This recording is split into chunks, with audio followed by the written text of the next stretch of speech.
the second that I knew I was making a video, I was like, I want my best friends in it. I want to just dress up as guys and flirt with ourselves and have fun, because the whole song is just nonsense. So, I mean, we really got to embody what it feels like to be a guy. Hi, Sabrina. Hi. How's it going? It's going good. How about you? I'm doing so good. It's so exciting to have a very special guest, Sabrina Carpenter, on another Audacy check-in. Welcome to the new studios. Thanks for having me. Absolutely. I'm so excited to be here. Congrats on emails I can't send. Thanks. Over 250 million streams is probably up by now, but I mean, that's crazy. Yeah, those actually numbers. just right. No, like 2 minutes ago, I think it's a 251. No, Let me check right now. Let's look it up. Thank you Get so it much. right. That's so cool. Yeah. How do you feel sitting with the album now for a little bit?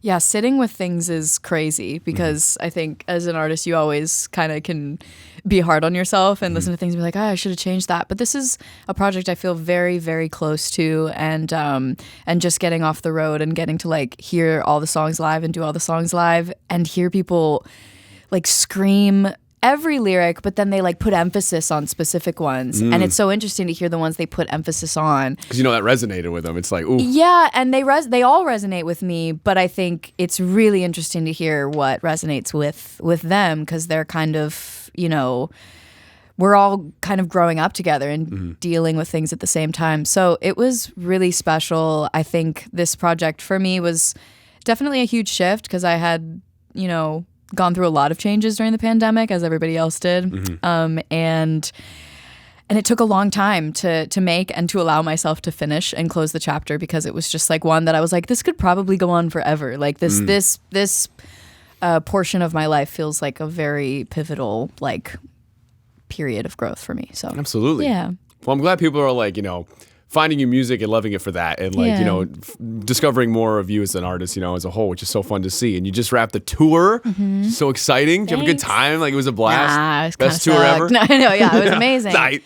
No, it was, they sold out every show before I left. And so that was like such a incredible, I could have never asked or assumed that after like 3 years off the road, that would happen. And the crowds made every single show so special. They were so loud. Sometimes I couldn't hear myself. And that was like, it's just heartwarming. I mean, I don't know, like, especially it's such a wordy album. So I was like very, very impressed that they were as brushed up as they were. And I can't wait to do more. It was very special. Did you experiment with anything new after like a couple years off of touring? Did you debut anything that was like, why not? Let's test it out. Totally. I mean, other than just like in general, I really like to have fun with, the set list and the arrangements. And I did this thing every show where I would basically play this game with the audience where I'd ask someone like where they were at in their heartbreak healing phase. And so I think, not to like sum it up into 3 phases, I think there's probably 47 phases of healing after a heartbreak. But it was like, are you really angry, or are you like missing this person, or are you kind of like already over it and you have met someone else? And then whatever they would decide is what song I would then cover for the night. And I would kind of choose something in that world. I felt like every show was custom too. I loved, which turned into a trend when you did Nonsense, just shouting out all the talents. How did that start? Was it just one night you're like rhyming, you're like, whoa, that rhymed, and you started doing it every night? That's so funny. No, when I was writing the song, there was so many alternate lines, because I have a silly outro in the song anyways, that I was like, oh, these are just funny lines that would never be in the chorus because they would go right over people's heads. And so there was so many lines that I wanted to use, and I was like, oh, maybe I should do some of them on tour.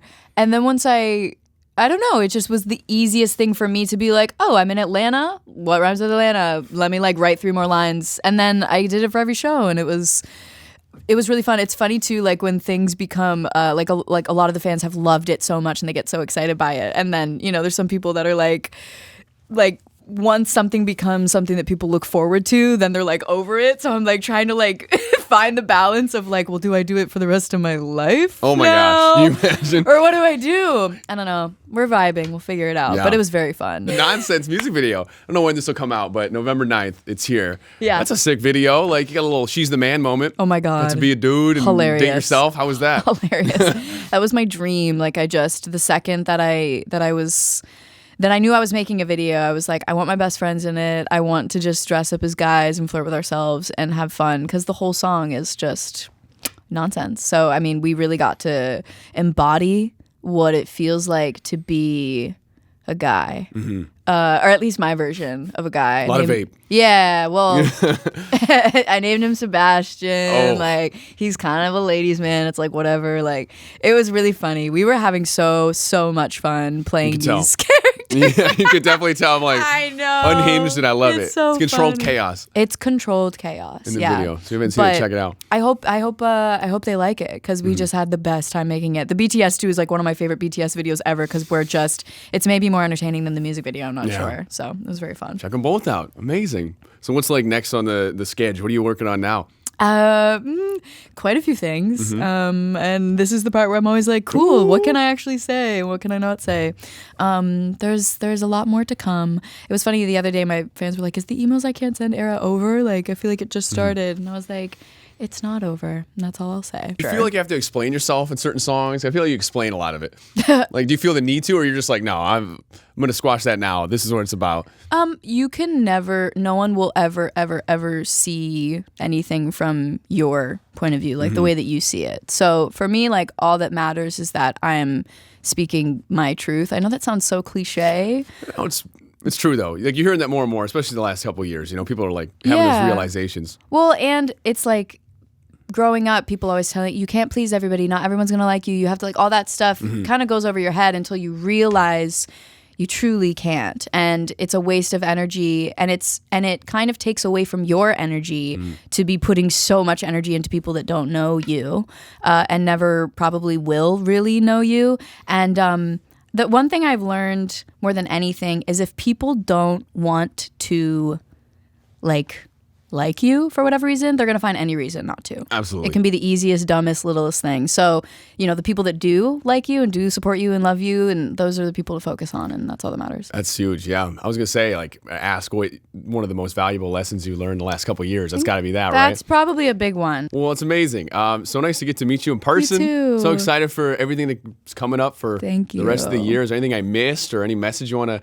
give to the fans before we wrap? Just thank you guys for all your support. Thank you for being so incredible consistently and putting up with me. I love you so much.